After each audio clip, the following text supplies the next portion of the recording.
کہ میں تیرے ساتھ شریک ٹھہراؤں اور میں جانتا ہوں، یعنی جانتے بوجھتے شرک کروں، وَأَسْتَغْفِرُكَ لِمَا لَا أَعْلَمُ، اور اس بات سے بھی تیری پناہ چاہتا ہوں کہ ایسا شرک کروں جس کا مجھے پتہ ہی نہ ہو۔ میں ابھی ضرور شرک نہیں کر رہا، مجھے پتہ ہی نہیں، لیکن مجھ سے شرک صادر ہو رہا ہے، شرک اصغر ہے اگرچہ، تو میں تیری پناہ چاہتا ہوں کہ میں ایسا شرک کروں جس کا مجھے پتہ ہی نہ ہو۔ تو یہ دعا ہمیں یاد کرنی چاہیے اور اسے پڑھنا چاہیے۔ اللہم انی اعوذ بک، اے اللہ میں تیری پناہ چاہتا ہوں، ان اشرک بک، کہ میں تیرے ساتھ شریک بناؤں، وانا اعلم بہ، اور مجھے اس شرک کا پتہ ہو، واستغفرک لما لا اعلم، اور ایسے شرک سے بھی تیری پناہ چاہتا ہوں جس کا مجھے علم نہ ہو۔ تو بہرکیف یہ ایک شرک اصغر ہے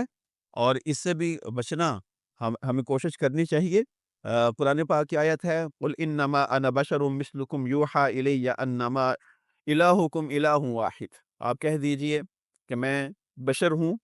یوحی الیہ، میری طرف فرق تمہارے اور میرے درمیان یہ ہے کہ یوحی الیہ، میری طرف وحی کی جاتی ہے، انما الہکم الہ واحد، کہ تمہارا معبود ایک ہی معبود ہے، فمن کان یرجو لقاء ربہ، بس جو اپنے رب سے ملاقات کا یقین رکھتا ہے، فلیعمل عملا صالحا، تو وہ نیک اعمال کرے، ولا یشرک بعبادت ربہ احدا، اور اپنے رب کی عبادت میں کسی اور کو شریک نہ بنائے، کسی اور کا حصہ نہ رکھے، کسی اور کی خوشنودی اور اس کا مطمع نظر میں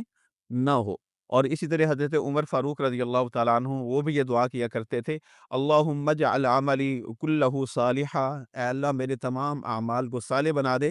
واجعلہ لوجہک خالصا، اور میرے جو اعمال ہیں وہ خالص تیری خاطر ہوں، ولا تجعل لأحد فیہ شیئا، اور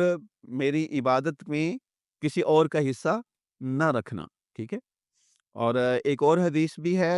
اس سلسلہ میں کہ اللہ کے نبی نے فرمایا کہ اللہ تعالیٰ فرماتے ہیں، انا اغنى الشرکاء عن الشرک، میں حصہ داروں میں سے سب سے زیادہ غنی ہوں، بے پرواہ ہوں، فمن عمل عملا، بس جو کوئی ایسا عمل کرے، اشرک معی فیہ غیری، اس عمل میں کسی اور کو بھی شامل کر لے، فمن عمل عملا، جو کوئی ایسا عمل کرے، اشرک معی فیہ غیری،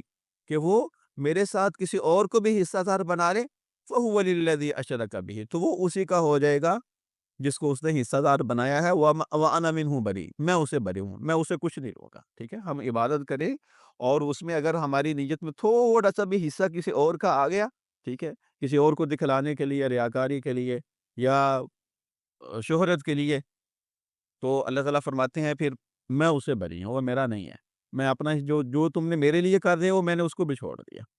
میں حصہ داروں میں سے سب سے زیادہ بے پر ہوں، اللہ تعالیٰ کو تو ضرورت نہیں ہے نا۔ تو اس لیے جو ہے وہ اس معاملہ میں بہت زیادہ محتاط ہونے کی اور خیال رکھنے کی ضرورت ہے۔ اللہ رب العزت سے دعا ہے، اللہ رب العزت ہمیں ہر قسم کے شرک سے بچائے، شرک اکبر سے بھی اور شرک اصغر سے بھی اپنی حفظ و امان کے اندر رکھے۔